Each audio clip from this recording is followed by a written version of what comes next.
ओम शांति। भगवान से हमारा क्या रिश्ता है, यह इतने दिन हमें मालूम नहीं था। इतना ही नहीं, हम कौन हैं यह भी हमें मालूम नहीं था। अगर कोई मनुष्य मर जाता तो हम सिर्फ कहते अच्छा इंसान था, चला गया। लेकिन वह इंसान माना कौन चला गया, क्योंकि शरीर तो अपने ही पास है।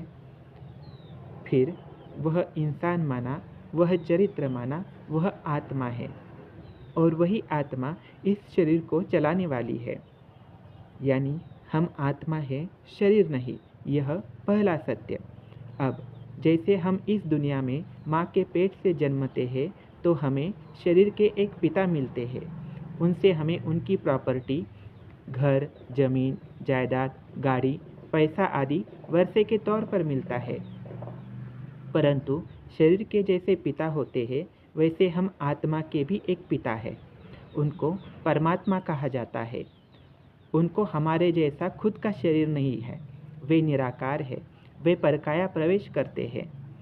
उनका नाम शिव है। हमारी भारतीय संस्कृति में हम पिताश्री जी को आदरपूर्वक बुलाते हैं, इसलिए उन्हें हम प्यार से शिव बाबा कहते हैं। अनेक धर्मों में उनको अनेक नाम हैं, जैसे हिंदू धर्म में ईश्वर, परमेश्वर, मुस्लिम धर्म में अल्लाह, संगे अस्वद, ईसाई धर्म में गॉड, जिवोहा आदि। उनसे हम आत्मा को उनके पास जो प्रॉपर्टी है वह मिलती है।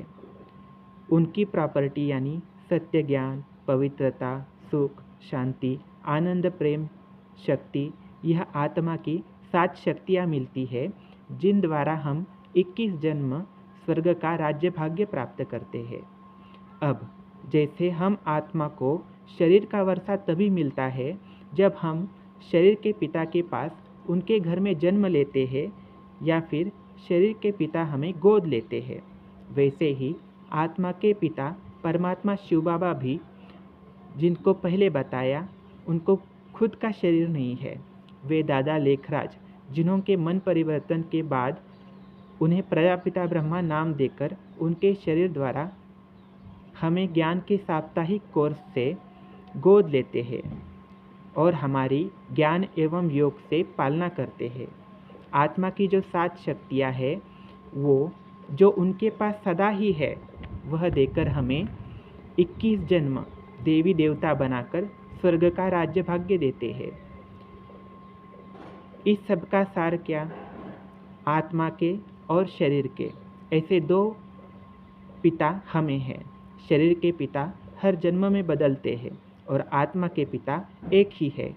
इस ज्ञान के साप्ताहिक कोर्स के लिए ब्रह्मा कुमारी के कोई भी सेवा केंद्र पर आप सादर आमंत्रित हैं। ओम शांति।